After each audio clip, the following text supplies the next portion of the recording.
The unit question is, can the eyes deceive the mind? Let's start with our own experience. What are some common examples of the eyes deceiving the mind?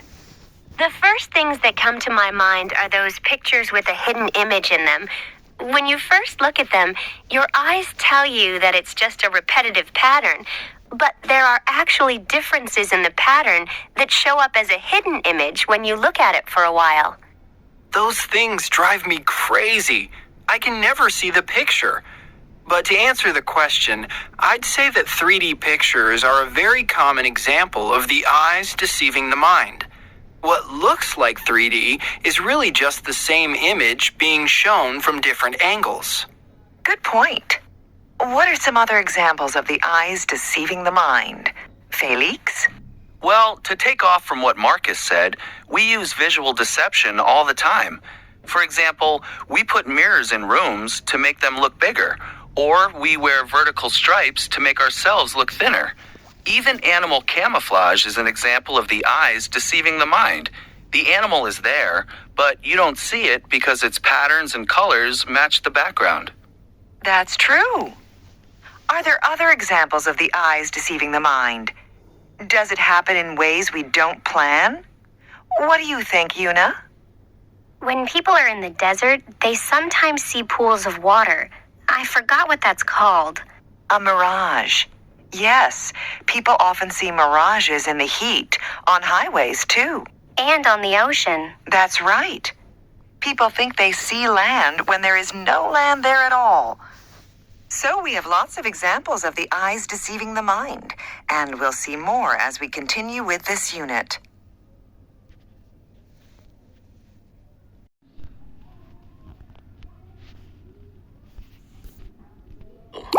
Activity C.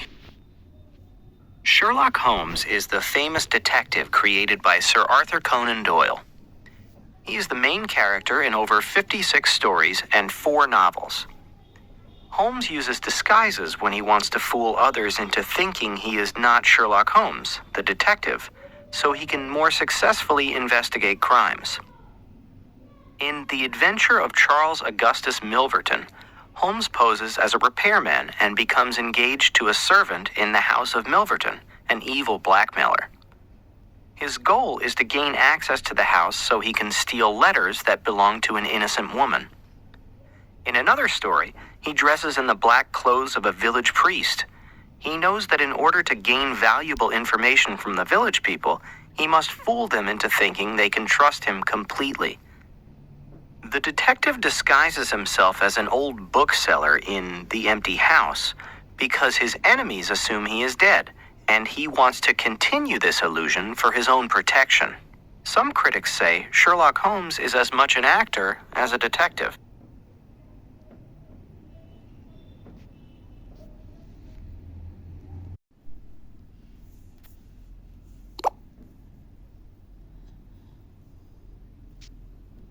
Unit 3.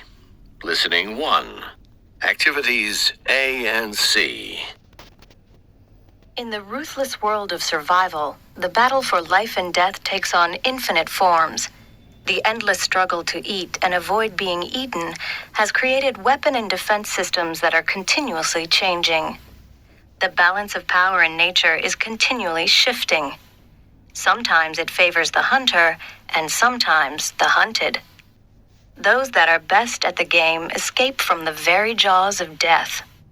Adapting is necessary for survival. As conditions change, availability of food and water, temperatures, the presence of predators, both animal and human, animals must change to meet the challenges or die. Both weather and landscape play a part in how animals adapt. Those that live must be well suited to the demands of the environment.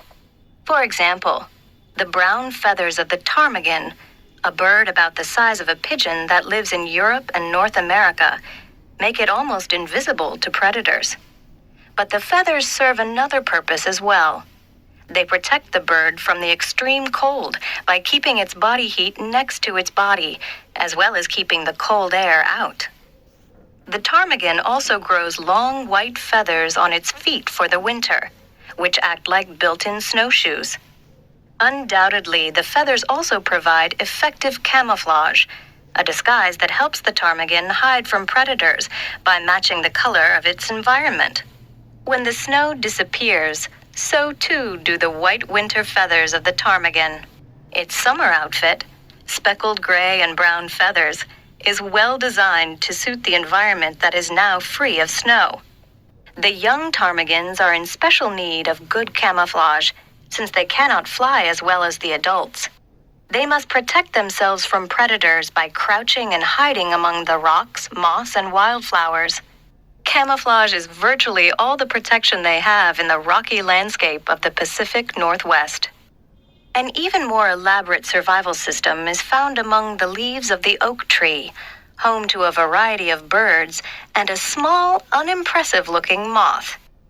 In the springtime, the moth lays its eggs on the underside of the leaves, where they are less likely to be found by any hungry passers-by. When the caterpillars hatch, they begin a dangerous journey. Those that survive make straight for the oak tree's flowers. As they feed hungrily upon the flowers, they absorb the chemicals within them. This triggers a startling transformation. Quite literally, the caterpillar is what it eats. It can mimic the flowers superbly, even imitating the movement of the flowers in the spring breeze. Camouflage allows many of the caterpillars to mature safe from predatory birds. But the story doesn't stop there. In the summer, another set of caterpillars is hatched. By now, the flowers have fallen and the caterpillars feed on the leaves instead. But there are different chemicals within the leaves now that set off a completely different reaction. This time, the caterpillars take on the appearance of the oak twigs rather than the flowers. To its great advantage, the same species has shown a striking capacity for variation. Adaptations can be remarkably specific to the environment. A praying mantis looks dangerously out of place on the forest floor, easy pickings for any nearby predators. But a disappearing act takes place when the mantis reaches the flowers of the Asian orchid. So closely does it resemble its surroundings that the other insects sometimes search for nectar on its body. Those that do may pay for their mistake with their lives. The unbroken reaches of the desert seem to offer little in the way of protection or places to hide. Even here, though, natural selection has resulted in some very effective adaptations. The desert snake can transform itself from obvious to almost invisible in the sand, where it then hides in wait for potential prey. A lizard is no match at all for the deception of the snake. The sandy bottom of the ocean floor can also hide its inhabitants. The Caribbean flounder, a fish whose flat body is the color of the ocean floor, makes good use of the seabed to hide from view. Only its eyes are left exposed to sight a likely meal. Its looks may be unusual, but they work superbly in these surroundings. The pressure of natural selection, or survival of the fittest, is an irresistible force shaping all of nature. Those individuals who live to reproduce pass on their useful traits to succeeding generations. This is the essence of adaptation. As a general rule, the more closely you match your environment, the better your chances are of surviving. The genetic combinations that result in camouflage like this, as well as the behaviors passed on from parents to offspring by example, are the product of an unknowable number of hits and misses. Successful techniques and features live on in future generations, and unsuccessful ones necessarily pass away. It is one of the true miracles of nature.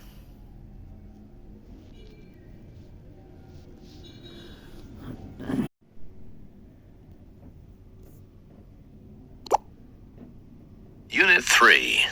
Listening skill. Examples.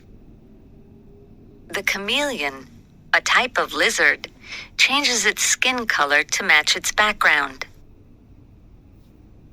The animal most famous for its ability to camouflage itself is the chameleon, a type of lizard.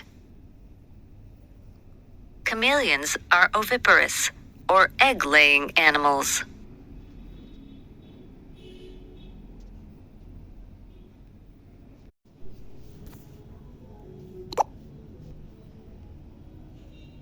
Unit 3. Listening 2.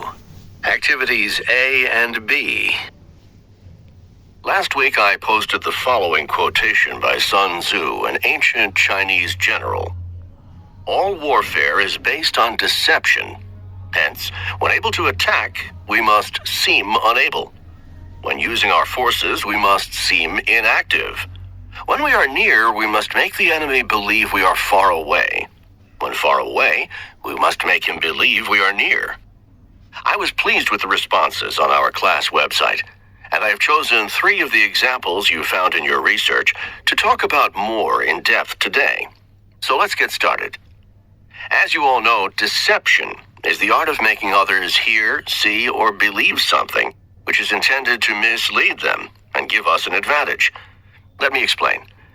In nature, animals use color changes or sound mimicry to distract or confuse predators. In contrast, in our everyday lives, the use of makeup and clothes helps humans attract attention. In advertising, companies often package small items in big boxes or use bright colors to enhance dull products in order to attract consumers. Do all of these actions work because it is so easy to manipulate others? As most of you agreed, the answer is yes. And that leads us to our discussion topic today. When we think of deception in warfare, the most common example is the use of color and objects which are intended to help the military blend into an environment. In the desert, soldiers wear khaki-colored uniforms. In a forest, vehicles are green in color. Well, I asked you to look beyond the obvious. However, this is not the only tactic the Army uses to deceive its enemies. According to Dr. Joseph Cadell, a lecturer on military history at North Carolina State University, there are active and passive forms of deception. In his 2004 paper, Deception 101, Primer on Deception, he explains the difference. Passive deception is designed to hide real intentions and capabilities from an adversary. In other words, it involves hiding something which exists. In contrast, active deception is the process of providing an adversary with evidence of intentions and capabilities which you do not, in fact, possess. That is, it involves fooling the enemy into believing something which is not true. An early example of deception that many of you presented was that of the Trojan horse. Scholars may argue that this was merely an event in Greek mythology, described in Virgil's epic poem, the Aeneid, and later in Homer's Odyssey. But actually, historical evidence has emerged of this conflict between the Trojans and the Greeks, sometime between the 12th and 13th centuries BC. Odysseus was the leader of the attack and the creator of the Trojan horse. Many acts of deception are involved here. First, Odysseus ordered the construction of a large hollow wooden horse, inside of which Greek soldiers hid. Second, the Greek fleet pretended to sail home in defeat, but the boats were really nearby, ready to attack Troy. Third, when the Trojans looked suspiciously at the horse, and some argued that it was a trick, the Greek warrior Sinon told them that the Greeks had left the horse as a gift for their victory. To further convince the Trojans, Sinon said they had to take the horse into Troy in order to please the gods. In the end, the Greek soldiers snuck out of the horse at night, the Greek ships returned to fight, and Troy was defeated. Do you agree that Cadell would classify these as passive acts of deception? Jumping ahead to the 18th century, one of you wrote about how deceptive the first U.S. president, George Washington, was when battling the British in the American Revolution for independence. Aware of the strength of the British troops, Washington utilized deception in many of his operations. He created false documents and allowed them to fall into British hands.